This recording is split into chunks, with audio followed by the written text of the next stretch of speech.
깐말. 우리는 지금 온순하다는 신화가 깨지는 충격적인 현장을 목격하고 있습니다. 상아를 휘두르는 수컷 코끼리가 관광용으로 개조한 트럭을 찍어 들어올리고 있습니다.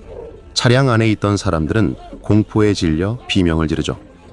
코끼리의 힘은 상상을 초월하며 그들의 분노 앞에선 어떤 인간의 도구도 무력합니다.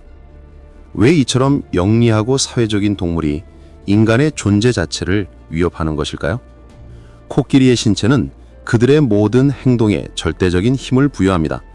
몸 길이가 최대 7.5m에 이르고 체중은 6,000kg을 훌쩍 넘나드는 이 거인들은 하루에 100에서 200m의 물을 마시고 150kg에 달하는 풀과 나뭇가지를 먹어치우며 그 거대한 체구를 유지합니다.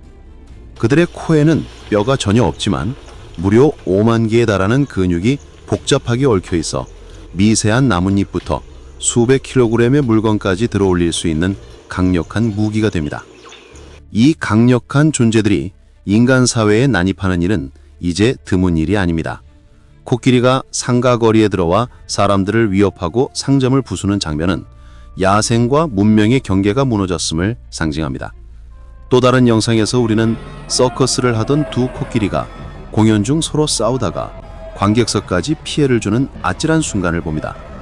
이런 통제된 환경에서도 코끼리 내부의 스트레스와 본능적인 공격성이 언제든 폭발할 수 있음을 보여줍니다. 코끼리의 스펙은 다른 맹수들을 압도합니다.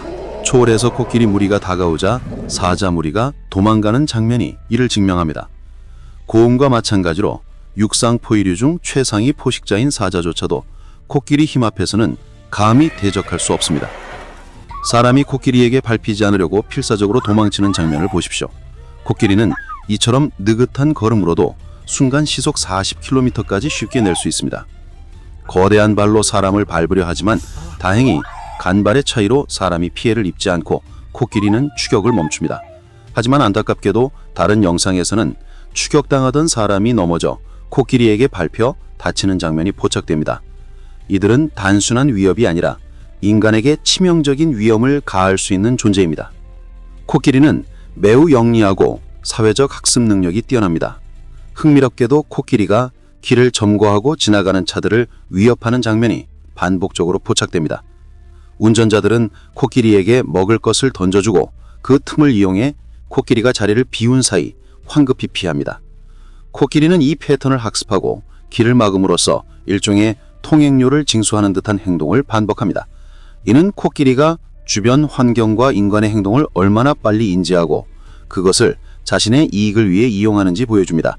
심지어 반쯤 물에 잠긴 코끼리가 보트를 공격하려 하자 가이드가 엔진 시동을 켜서 위협을 막고 다시 시동을 끄고 촬영을 하다가 코끼리가 접근하면 다시 시동을 켜서 돌아서게 만드는 일종의 아슬아슬한 신경전이 계속됩니다. 이 모든 공격성과 위협 행동은 코끼리의 정상적인 평화로운 모습과는 너무도 이질적입니다. 그렇다면 코끼리들이 이렇게 폭력적으로 변할 수밖에 없었던 이유는 무엇일까요? 우리는 이제 코끼리의 어두운 면을 탐구해야 합니다. 코끼리의 삶은 놀라운 지능과 복잡한 사회성으로 이루어져 있습니다. 이들은 수명이 60년에서 70년에 달하며 오랜 기간 축적된 지식과 사회적 학습이 생존의 핵심입니다. 코끼리는 암컷 우두머리, 즉 마타크라고 부르는데요. 마타크를 중심으로 하는 모계 사회를 이루며 이 마타크의 경험과 지혜가 무리의 생사를 결정합니다. 코끼리의 폭력성은 대개 인간과의 충돌, 즉 서식지 파괴로 비롯된 깊은 트라우마의 산물입니다. 지금 숲에 난 불과 중장비로 숲이 파괴되는 장면을 보십시오.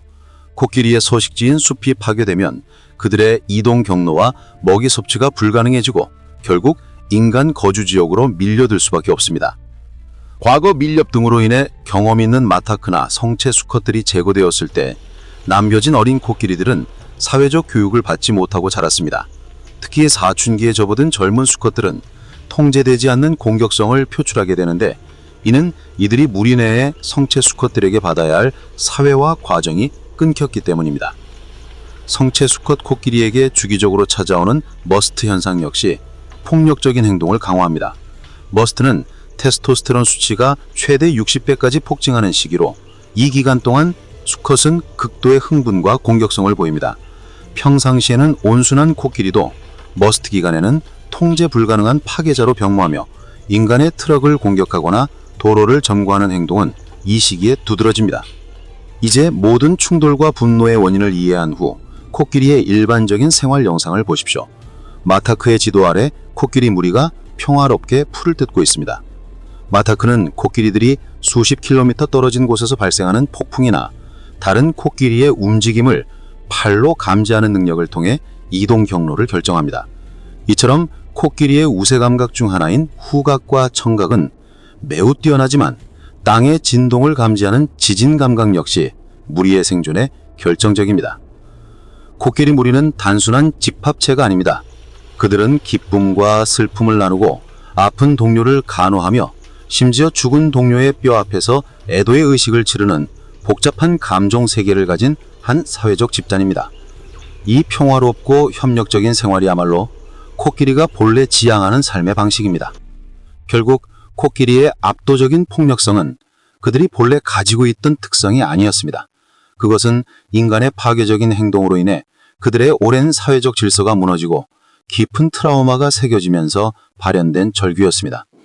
이 거대한 존재가 보여주는 공격성은 인간 스스로 만들어낸 피할 수 없는 경고입니다.